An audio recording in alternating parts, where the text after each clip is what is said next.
Nous avons acheté et essayé l'iPad, le nouvel appareil portable d'Apple. À l'ouverture de la boîte, on découvre l'iPad, une tablette d'environ 700 grammes enveloppée dans une pellicule transparente. Outre les fiches de présentation plutôt succinctes, on y trouve également un câble de raccordement et une prise USB pour la prise de courant. Comme l'iPhone, il ne présente qu'une seule touche de mise sous tension. Une fois allumé, l'affichage de l'iPad rappelle celui d'un ordinateur de bureau. Un capteur permet d'orienter automatiquement l'affichage des icônes selon la manière dont il est tenu. L'écran de 10 pouces environ offre une bonne qualité d'image. Lorsqu'on l'éteint, ou s'il est utilisé dans un environnement lumineux, on constate rapidement des reflets et des traces de doigts.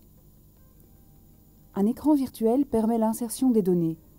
Le clavier est assez grand et pratique. Nous n'avons pas rencontré de problème particulier lors de la saisie de texte. Une touche d'accès rapide aux lettres accentuées fait cependant défaut. Celles-ci sont insérées en appuyant sur la touche correspondante. Le placement du curseur, à l'aide de la loupe, n'est pas très pratique. Le bureau comporte plusieurs volets qui regroupent les différentes icônes correspondant aux applications. Comme pour l'iPhone, les applications peuvent être téléchargées dans l'Apple Store. Certaines applications sont assez intéressantes et exploitent véritablement le potentiel graphique et multimédia de l'iPad.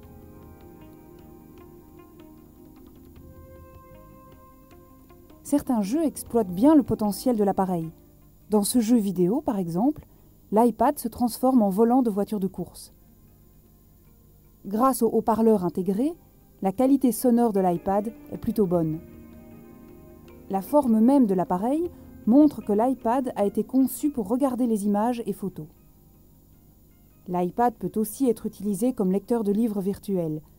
L'application d'Amazon permet de télécharger des livres électroniques. La luminosité et la taille des caractères peuvent être réglées afin de faciliter la lecture. L'écran est rétroéclairé, comme celui d'un ordinateur standard. Si on le compare au Kindle 2, la visibilité du texte est égale uniquement dans les espaces peu lumineux. Lorsque la lumière se fait plus forte, l'écran de l'iPad laisse entrevoir ses limites.